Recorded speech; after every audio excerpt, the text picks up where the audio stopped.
Excited for our next presentation, and we are representing Team Greener Haven. We want to welcome Annie Guo, who comes to us from Yale University. Annie, come on up. Welcome.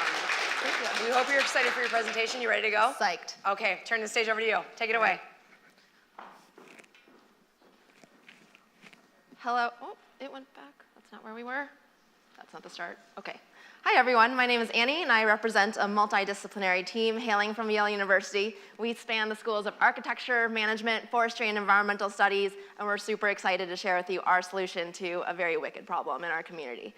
While I'm going to be talking a lot about waste streams having to do with the demolition industry, our solution goes beyond just leveraging our diverse experiences with construction, urban planning, et cetera, but also expands the size of the pie for the community around us and the stakeholders we've been engaging with over this past year. So, breakdown of today, I'm going to talk you through the problem in a little bit more detail, outline the opportunity as it pertains to all our partners and stakeholders. I'm going to delve into our product and what it means for each of these individual stakeholders, how we add value to our community. And finally, I'll leave you with a couple concluding thoughts about the short, medium, and long term. So the problem is, at least within Connecticut alone, over 37,000 tons of waste is generated annually from demolition. And it's not because these products and these materials don't have salvage value. They absolutely do. But we think there's an information market failure at play that's causing rational actors to behave irrationally. They're throwing away really valuable materials. And so as we think about our design solution, we've put stakeholders, the ones I'm going to tell you more about later, at the forefront of our design. So let's talk a little bit about who these stakeholders are. Over the course of the last half year, we've engaged with the Director of Housing Development at the New Haven Housing Authority, demolition contractors that are based in and around New Haven, deconstruction and reuse brokerages that see a lot of value and highlighted those values to us as we conduct our research, and local government, of course. So we're starting at a point of New Haven, which is, given our name, Greener Haven. But as we talked to these stakeholders and figured out where they operate, where the materials are coming from, we quickly realized that the solution is much more broad-ranging and applies not only New Haven and Connecticut, but the whole New England region. So a lot of that context is where I'm coming from today. And so the old economy and the industry as it currently operates for the most part is very linear. And what we want to present to you is a solution that makes this economy more circular. And we see two primary points where we can interject ourselves and create some interventions that change the linear economy. And those are points of deconstruction and resale. And so I want to clarify at this point what we mean by deconstruction as it compares to demolition. You can really think about it as an unbuilding of a home or business, and salvaging those materials in the process and categorizing them and assuring quality and availability. And then, of course, resale, we'll talk more about that when we delve into our product. So as we talked to these stakeholders early on, we needed to figure out, well, what materials are we working with here? And so based on these conversations, we've summed it up to tile, brick, glass, wood, and we took a deeper dive into the detailed material analysis of each type of product. Obviously, within each product, there are sub-products. So we've learned a lot about the safety, the quality, and the last one here I've listed is standards compliance. There is no universal standard that applies to reused materials. And so we'll talk more about the opportunity there, but that's really interesting for us to note as we put together this platform. So the opportunity is a platform. We want to bring together these stakeholders, help them understand the value proposition for each of them, and use this social connectivity on top of an existing industry where people vaguely know who one another are, but bring them together to understand both economic and social benefits and the broader economy that they could be functioning in. And so I haven't really talked a lot about where Greener Haven fits in all this. We kind of really want to put our stakeholders at the forefront, but there is a value to us as a private company that's bringing together these stakeholders and creating a transactional platform. And so we'll talk more about revenue later, but I do want to highlight that point as well. And so another example I want to highlight is from the homeowner's perspective. There is an incredible tax benefit incentive for, say, if you're demolishing a house or part of your house, and there's a number of highly valued materials from the lumber to maybe even the furniture or the appliances and fixtures that if you just really need to get rid of it, you can donate it. And there is definitely a tax deduction value there, and a lot of homeowners that we've talked to have been able to recoup that value. And it makes it a very positive NPV transaction in and of itself for the homeowner. And so our product, as I referred to earlier, is a virtual marketplace for these materials. And so it's based on material listings, and the listings include a number of very specific quality-oriented, logistics-oriented information that help the different potential buyers and sellers understand the value. And there's obviously a social component, as I alluded to earlier. There's a buyer portal and seller portal that connects the relevant players so they each get to know one another and the stories behind these materials and products that they're contemplating buying. And then lastly, the educational platform, which has a much longer ranging benefit. So obviously, there's not enough awareness around deconstruction and material reuse as an industry. And so we think that educational platform is going to be critical. So let me walk you through a beta version of our website and this platform. As you can see, the website is grouped by product type, and you can learn more about each of these product types. And then you're going to be able to see what's available, what the pricing point is, what format it's coming to you in, whether just a pile of lumber or an actual frame of a window. And so there will be sorting capabilities, and you can buy and you can sell. There's the learn, and that's really the main 3 points: buy, sell, learn. And that allows you to explore what's available to you, whether you're just interested or whether you actually need to buy something. And so I want to delve into the quality component. That was a major hurdle that was posed to us in our early conversations. And so on the point of quality, we want this platform to be able to outline, is it a hardwood like oak or cherry, or is it a softwood? Is it coming to you from nearby? Is it 30 years old or 50 years old? And what are the different characteristics of this material so that you can better understand and make an informed decision? And then, in addition to that, the value of a story is something we really discounted when we started this adventure. We learned through our conversations with New England Reuse, a reuse brokerage type of company, that there is significant value in having a seller and a buyer connect over the story that underlies a material. So one anecdote I want to briefly share with you is in UMass Amherst, there's this old barn that was built in the 1860s. And apparently, I'm not an equestrian, but this barn housed one of the first Morgan racehorses in the region. And there's some value there, of course. But then where it really came into play for this story is a potential buyer was looking for some lumber to build a table. And he went to Amherst, and he read up on this story, and he learned from New England Reuse that there's this whole other component. He's like, I used to sit next to this barn. I know where this came from. It's so meaningful to me to know where all my goods are coming from and that I can take a part of school and my history, bring it into this new product I'm creating. So that is another social and intangible value that we think that this platform can provide. And of course, there's a timing issue, and like maybe you need something tomorrow. Maybe you want to forecast a month out what you need. But from the seller's perspective, they have this opportunity to put in, when they inventory a site, I think I'm going to have about this many tons of lumber of this variety, or stone, or brick, or tile, and it's in this kind of quality. So I can put that out there and forecast what could be available at what time. And that timing component and the logistics are also one of the major hurdles in addition to quality that we were clued in on early.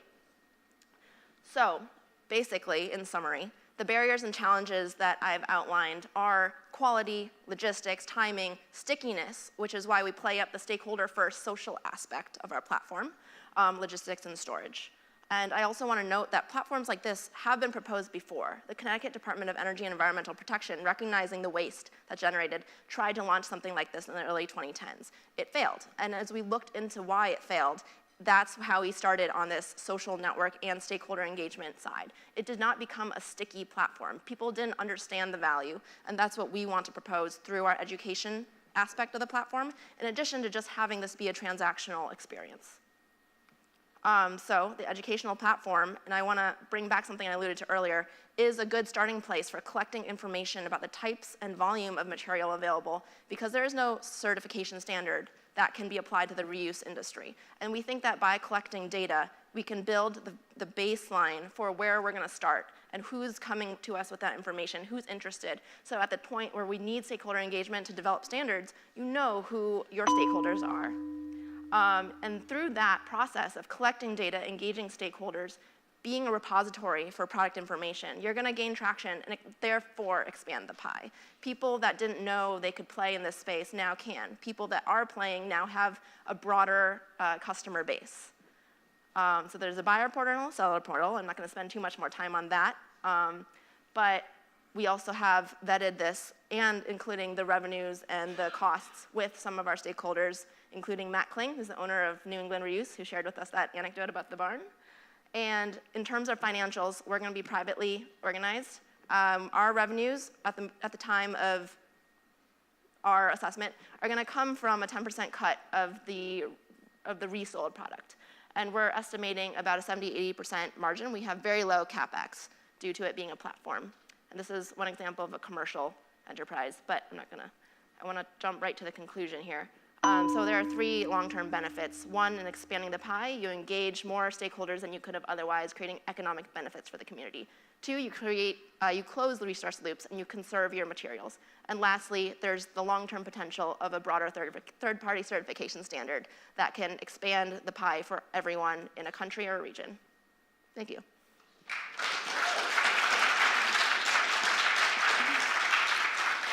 So our judges are going to deliberate here for a couple minutes, but I find it interesting. So your idea in the project has this social component to it? Yes. And that may make it more successful than prior models? I think it's very interesting. Yeah, as we did our literature review, we realized some of the barriers and setbacks, not only just for the stakeholders, but for people like us or for the state of Connecticut who had tried to overcome this market failure in the past. Huh, very interesting. Now, you personally, you've done some work like with USAID in developing countries. Can you talk about that? Yeah, actually, I worked a lot on energy efficiency and standards development. So that's where this third-party certification component is really compelling to me, because I used to work with EPA on developing Energy Star and those third-party certification parameters. And so bringing that to a developing country and looking at the economy there, what kind of risks you deal with and how you overcome those and bring lessons learned into a developing economy to show them the benefits of energy efficiency or less resource intensity in the energy sector. That was a large part of this, my journey at least. Yeah, wow, and sort of set you up to do a project like this too, sure. Now, my family's from Minnesota. Mine too. I know. Oh my gosh. It's amazing how that works. Yes. And I was remarking about how people from Minnesota always tell you and remind you that that's like the best place in the whole country is Minnesota. Is that true? People from there probably, yes. Very Everyone proud, else right. treats it like a flyover state. Well, except for people from Minnesota, but they'll tell you it's the greatest place. So where in Minnesota are you from? I was born in Minneapolis, but grew up in Eden Prairie. Great. My family is from Duluth. Oh, spent a lot of time up there, you know. Yeah, definitely. Very good. Anybody in Minnesota tuned in right now, or anybody watching? I didn't even tell my mom I was You doing didn't tell your this. mom. You don't tell her now. It'd be bad. It's a little too late. No, I'm not sure if they are. All right. But, you know, our other teammates who couldn't join us are tuning in from New Haven, so big thank you to them for even suggesting this idea and providing us with the opportunity to present this to you. So how many teammates were here? Sarah Harari is my partner in life, and not really, but she's here. And we have 3 other team members, all strong women doing amazing things in the world, tuning in from New Haven. Great. Well, I think it's about time for our judges to be ready. You ready? Yes. Great. Take it away. Yeah. Okay. I have a whole bunch of questions. I'll just start with one. What percentage of a typical house is recoverable versus the percent that just has to go to landfill Sure. or some other disposal? We actually conducted that assessment from a material standpoint. So we broke down the house being majority, like those 6 materials we looked at, and within each material type, it was between 92 and 97% could be salvaged, but it also depends a lot on the quality and how old that house is. Did they have a mold problem? Is there a lot of asbestos exposure? And is there a lot of lead exposure? In Connecticut, or in New Haven specifically, about 60% of the housing stock was built before 1970, so that opens up a lot of exposure to different kinds of conditions. And so that'll determine the grade of the product. And so probably the second phase of our model is to take it from just straight reuse to looking at what does it cost to process. There are a lot of scrap yards right in the area, and a lot of people work in taking cement, for instance, or metal scraps, like Sims Metal Manufacturing and Recycling, and their business in the local vicinity is to process that. So that's a very good second step. Well, and those were my next 2 questions, Yeah. which were what about mold and what about hazardous materials like asbestos, et cetera? Exactly. Do you have a prediction about what percentage of materials that's going to affect, and what your costs are going to be to clean and prep those things? Yeah, so for wood, for instance, if it's affected by mold, we're not going to be able to do anything with it. And so in Connecticut, it gets really humid in the summer. And so mold exposure to wood is a really big issue. And so for that reason, about 5% can't be used. And I think that's where that estimate comes from. But everything else you could, and the 5% you can't, you can compost or turn into some lower quality product. I guess, yeah, one thing that came up when we were talking about is so who are you going to get to go into these places and assess exactly? Is that's part? I'm sure this is part of this. I know you've done this, but could you There's explain? only so much time in 10 minutes. Yeah, right. Yes, Yeah, great question. Yeah. So when we spend a lot of time talking to Matt Kling at New England Reuse because this kind of brokerage company isn't something we all necessarily know exists. And so in hearing him talk about where the sticky points are, how people come to him and what those networks look like, it's all very ad hoc, which is why we think our platform adds value. And so as is, he has a list of places where he has heard that things are going to be demolished. Yale University is obviously a big hub. Turns out every 5 years or so, different dorms are coming completely down internally, and then all these products are made available. And could you remind me the second part of your question? Oh, well, that was it, pretty much. Okay. Just who and how you were going to get the assessments on these, and how would that work? He roughly has a clue as to where things are going, but it's based on his own social network.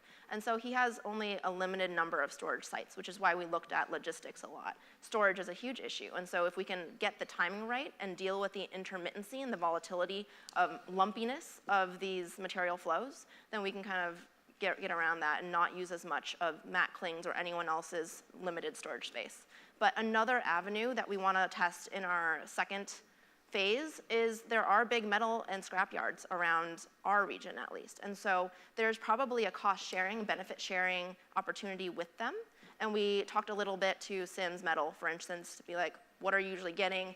And we were thinking, well, what if we divert some of that to something else? Are you going to get a loss there? But then is there benefit in having you rent out some space for potentially beneficial opportunities? Yeah, and then the second part, I really loved what you talked about the history that's inherent, because I'm in construction, so I do a lot of sculpture and whatnot. Mm-hmm. And the idea that some of these materials have a history to them makes it more valuable to somebody else, so Definitely. that they would, most likely would like to know the history of something, and then they're able to talk about it when they use it in their construction. Yeah, So- we see our platform not as much like a Craigslist, but more like an Etsy, where designers or the reusers or the sellers or whomever can look and see what is the story behind this seller or this product. And does that make it more meaningful for you as you're now either creating something to then sell and you can continue that story, or just for your own personal purposes, like our Amherst example? And I guess you have to be careful about the story. It's like, this wood came from a haunted house. And yeah, you just want to be careful what you share. Or McDonald's. One of the things that I've noticed over the years, having worked for a green architect that has sort of pushed this idea of deconstruction and working for a very large company with an extremely large building footprint and workspace footprint, deconstruction is very expensive. Mm-hmm. And so I heard sort of your notes about CapEx being low, but I would think that if you are getting involved in deconstruction, if you're just the recipient of those deconstruction goods, that's fine. If you were to support deconstruction, I'd like to understand your OpEx model, because this will be a barrier to the success of your platform. So. Yeah, so the benefit for us as we conducted our financial assessment is that we don't incur the OpEx of deconstruction. We connect our stakeholders. We get a cut by having added benefit to their operations, but I do want to talk a little bit about the OpEx and lay out some of the numbers we've seen in our research. So for instance, we looked at a house in Connecticut. It was like 1,200 square foot. Actually, no, that's a different example. There was a Darien example that I didn't go into, but a small business owner in Darien, Connecticut, was faced with the option of either spending maybe $30-something thousand on a small deconstruction project, or spending about $15,000 on just demolition and hauling it away. And so the benefit to that stakeholder was he was able to, or he or she, I actually don't know, was able to donate a lot of that material, and that material was worth $200,000. And so being able to do that and claim the tax break, their business of 21%, well, you reduce your liabilities by that amount, but then your tax benefit is. The materials were worth $200,000. When I say materials, it's not just wood or plaster or whatever. It could also be equipment, appliances, fixtures. So I imagine in that sense there was a lot of that as well. And so it didn't make sense for us to break it apart and look financially at, well, we don't know who has that much furniture. How do you price that into a model? So that's more of like an icing on top of the cake. Deconstruction. Not your typical then, probably. Actually, it is very typical, but we don't have data on that. Because when you look at the big studies that have been done that quantify the benefits, they're looking more at just like, even for them, I'm sure they're having the same issue we had, as we're like, which materials, how do you break it down? And so we found something for Connecticut and figured out what the base material is, but that doesn't include the furniture. So that, to me, is like an icing on top of the cake. But even just looking at those 6 or whatever the most common materials are, there is a revenue stream that comes in when you've sold your product. So it's a little bit more expensive for deconstruction. It takes more manpower. And there's also, as an aside, opportunity for job retraining as we transition from demolition to deconstruction, because it is a more skilled workforce. I have a question around the risk that you guys are embarking on in terms of the platform, and who actually assumes the risk in your and it specifically comes to the question of testing and understanding what's actually in your materials. Who does that? Are you doing that at all? And if so, We are you're not? No, that's where the quality check comes in, because you can't just assess a piece of wood against a standard, but you can count how many knots does it have, has it experienced like heat and pressure related curvature, and you're kind of breaking down the components of what could go into a future certification. But if I'm a buyer and I don't have a certification to refer to unless it's virgin, then those are the things I need to know when I'm trying to decide, do I want to use something for a window or a frame, or do I want to do a table? And so as you can look through the quality components, that's where our platform gives you the information and addresses the information failure. Okay, so you're not actually dealing with materials that require higher standards. So for example, for like safety critical things like floors and that kind of thing, are Electrical. electrical. Are you not paying attention to those materials? Or Those materials could show up in our platform, but we de-risk ourselves by not putting the onus on us to confirm. Well, we're not marketing it as you can do this with this. We lay it on the buyer and the seller to confirm what the value of that product is for the intended application. And so because they are probably more familiar, because they're working through contractors, someone's going to be able to confirm that this product can go into this application. But that's not our job. Our job is to connect and educate. And over time, perhaps we're going to take on more responsibility for building out the standard development, but that would probably be phase 2 or 3 at earliest.